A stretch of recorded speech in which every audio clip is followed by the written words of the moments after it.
Sir, জিনিসটা পড়ে নিন। মজা নেবেন, সমস্যা নেই, বাচ্চা যেন না হয়। বাচ্চা হলে সমস্যা কি? কেউ বুঝবে না। তুমি তো বিবাহিতা।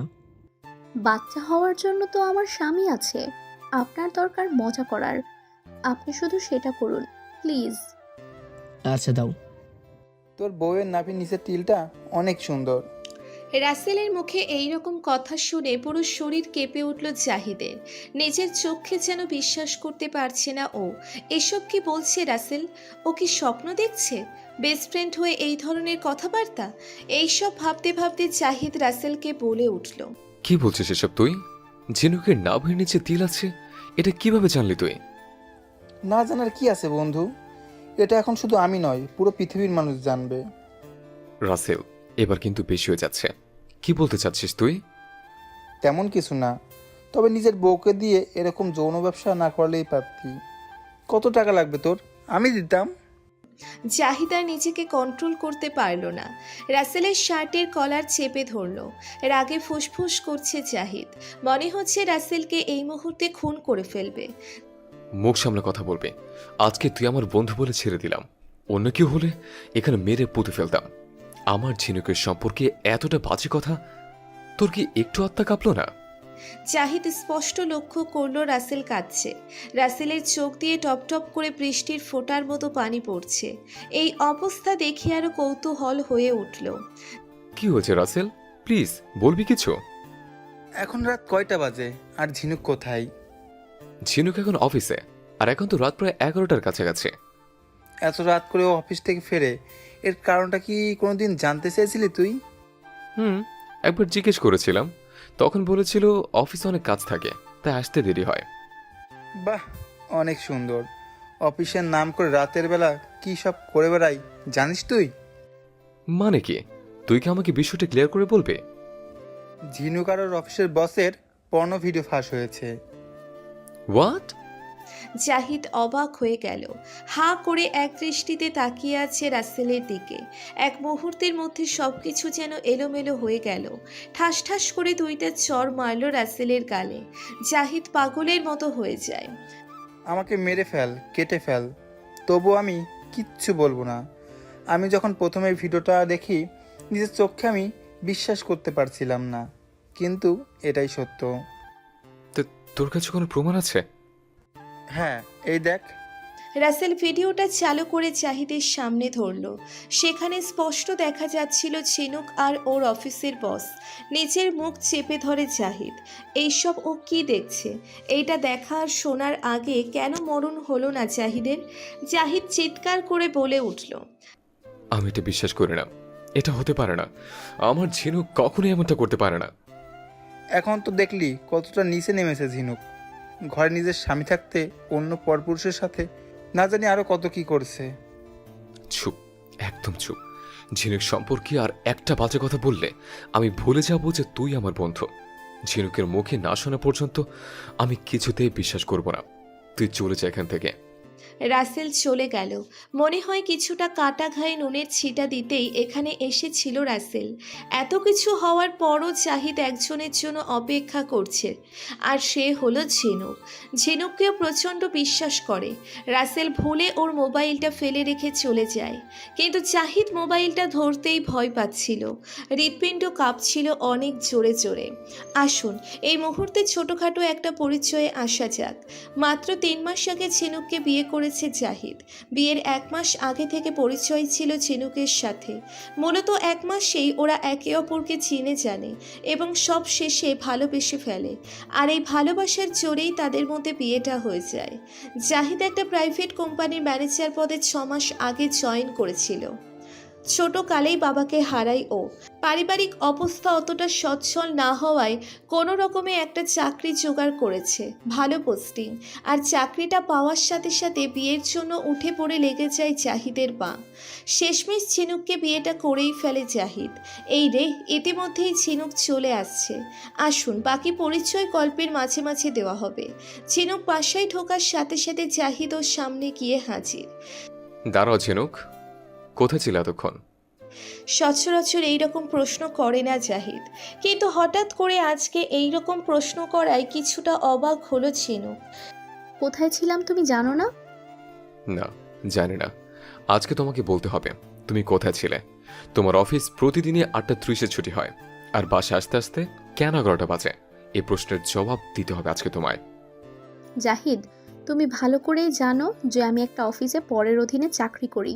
কত কাজ করতে হয়, আমাকে বসিয়ে রেখে তারা বেতন দেয় না। হ্যাঁ, প্রতিদিনই তোমার কাজ থাকে, নাকি অফিসের বসের সাথে তুমি ফষ্টি নষ্টি করো?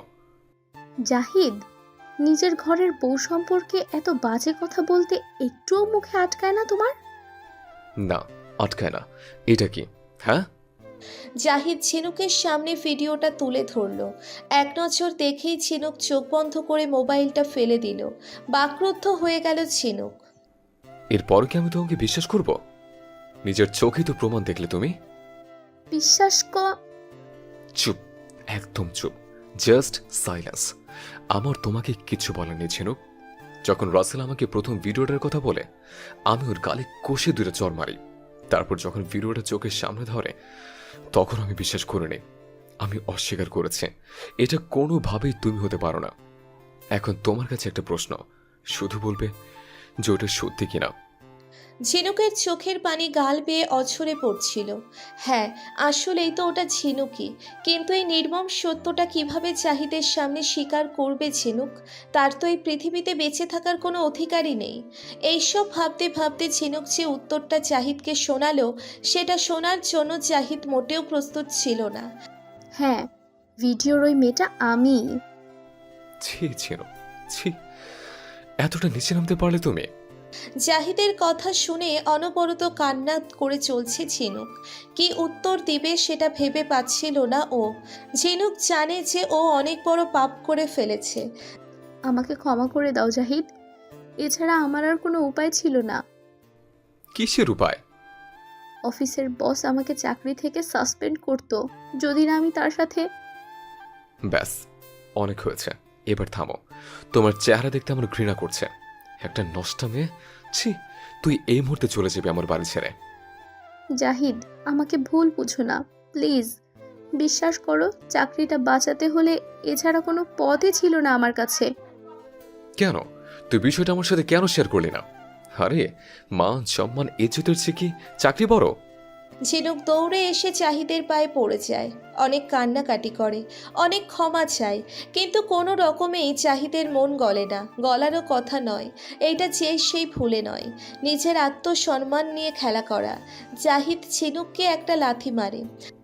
এরপর কোনোদিন যেন তুই আমার সামনে না আসিস। আমি তোকে তালাক দিলাম। তালাকের কথা শুনে ঝিনুকের মাথায় বাজ ভেঙে পড়ল। উচিত একটা কাজ করেছে জাহিদ, এছাড়া কোনো উপায় জাহিদেরও ছিল না। তাই ও ঝিনুককে তালাক দিয়ে দেয়। তালাকের কথা বলে ধপাস করে বসে পড়ে জাহিদ। ভাবতে থাকে সেদিনের কথা, যেদিন জাহিদের অ্যাক্সিডেন্ট হয়েছিল। আসুন জেনে নিই সেই কাহিনী। বিয়ের 5 দিন পর সকালবেলার ঘটনা। ঝিনুক, ঝিনুক, কোথায় গেলে? আমি তো অফিস যাব, এদিকে একটু আসো না প্লিজ। আসছি, একটু দাঁড়াও। আমার অফিসের সময় হয়ে যাচ্ছে, তাড়াতাড়ি করো। কি হয়েছে? এত চেঁচামেচি কি জন্য? আমার শার্টের বোতাম লাগাবে কে? হ্যাঁ, তাই কি বেঁধে দিবে? ঝিনুক জাহিদের শার্টের বোতাম একটা একটা করে লাগিয়ে দিল। জাহিদ এক পলকে ঝিনুকের দিকে তাকিয়ে রইল। বোতাম লাগানো শেষে জাহিদ ঝিনুকের কপালে ছোট্ট করে একটা চুমু দিয়ে অফিসের পথে রওনা হলো। দুপুরবেলা হাসপাতাল থেকে ফোন আসলো জাহিদ অ্যাক্সিডেন্ট করেছে এবং ওনার একটি পা ভেঙে গেছে। ঝিনুক আর জাহিদের মা সেখানে দ্রুত পৌঁছয়। কি করে এমন হলো? এই কিছু না, ঠিক হয়ে যাবে। গাড়ি থেকে নেমে রাস্তা পার হওয়ার সময় একটা মাইক্রোস আমাকে ধাক্কা মারে। ধাক্কাটা পায়ে লাগে।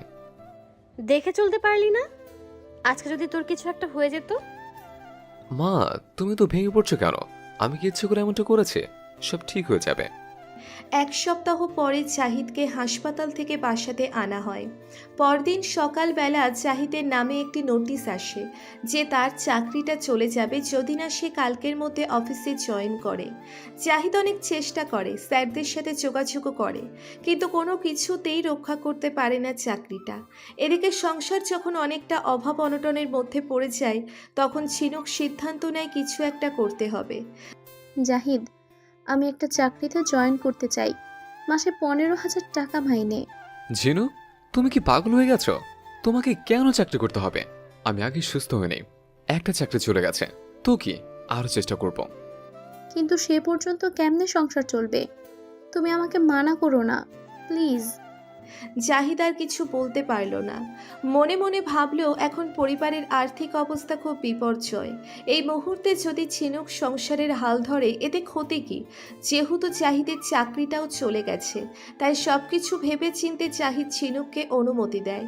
এবার বর্তমানে ফিরে আসি।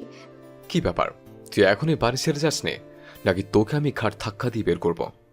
ঝিনুক নিস্তব্ধ হয়ে গেল। চলে যাওয়া ছাড়া আর কোনো উপায় নাই ওর হাতে। ঝিনুক চলে আসতে লাগলো। জাহিদ ভাবতে লাগলো তাদের বিয়ের 15 দিন আগের কথা। ঝিনুক, ধরো কখনো যদি আমার চাকরিটা চলে যায়, আমার পরিবার নিয়ে চলা খুব কঠিন হয়ে পড়ে, তখন তুমি কি করবে? তুমি যা খাবে আমিও তাই খেয়ে বেঁচে থাকবো। একটা কাপড়ে বছর পাড়ি দিয়ে দেব, তবু আমি কখনো তোমাকে ছেড়ে যাব না। সেদিনের এই কথায় অনেকটা বেশি বিশ্বাস করে ফেলেছিল ঝিনুককে। জাহিদ সেগুলো ভাবতে ভাবতে কাঁদতে লাগলো। নিয়তি হয়তো তাকে আজকে এই পর্যায়ে নামিয়ে এনেছে। আজ 7 মাস পর জাহিদ নতুন চাকরিতে জয়েন করেছে, 2 মাস হলো। ছুটির দিন বাসায় বসে বই পড়ছিল, তখনই একটা চিঠি আসলো। চিঠিটা খুলে জাহিদ দেখল ঝিনুকের দেওয়া চিঠি। প্রথমত অনেক রাগ হওয়া সত্ত্বেও জাহিদ চিঠিটি খুলে পড়ে। লেখাগুলো এই রকম ছিল। এই চিঠিটা তুমি যখন হাতে নেবে হয়তো তখন আমি এই পৃথিবীতে থাকবো না। আমি হাসপাতালের বেডে শুয়ে আছি। একটু পরে আমাকে সিজার করানো হবে। বিশ্বাস করো জাহিদ, আমি তোমাকে প্রচণ্ড ভালোবাসি। হ্যাঁ, আমি দোষ করেছি, সেটা আমাদের পরিবারের জন্যই করেছি, কিন্তু আমি পরে আমার ভুল বুঝতে পারি। আমি জানি তুমি আমাকে মেনে নেবে না। ডাক্তার বলেছে যে কোনো একজনকে বাঁচাতে পারবে, আমাকে নয়তো আমার পেটের সন্তানকে। বিশ্বাস করো, এই সন্তান তোমারই সন্তান। না হলে তুমি ডিএনএ টেস্ট করাতে পারো। আমি অসতী, কিন্তু আমার পেটের সন্তান যেটার জন্মদাতা পিতা তুমি। তুমি ওকে খুব আদর করবে, কোনোদিনও মায়ের অভাব বুঝতে দিবা না। প্লিজ, তোমার কাছে হাত জোর করে বলছি, বাচ্চাটাকে তুমি নিয়ে যেও। ইতি, তোমার অসতী বউ ঝিনুক। লেখাগুলো পড়ে জাহিদ পাগলের মতো হয়ে গেল। যখন ও হাসপাতালে পৌঁছলো তখন ঝিনুকের লাশ মর্গে পাঠানো হচ্ছে। বেডে একটা শিশু কান্না করছে। শিশুটার কাছে কেউ নেই। ঝিনুকের বাবা মা তাদের মেয়ের লাশ নিয়ে ব্যস্ত। জাহিদ মেয়েটাকে সেখান নিয়ে চলে আসে তার 5 বছর পর। বাবা, ও বাবা, আম্মু কোথায় গো? সবার তো আম্মু আছে, আমার কি আম্মু নেই? না মামুনি, তোমার আম্মু অনেক আগে চলে গেছে, কোথায় চলে গেছে? না ফেরার দেশে। কেন চলে গেছে? জাহিদের মুখ আটকে গেল। এইটুকু বাচ্চা মেয়ের মুখে এই রকম প্রশ্নের উত্তর জাহিদ কেমনে দিবে? পারবে কি সত্যিটা বলতে?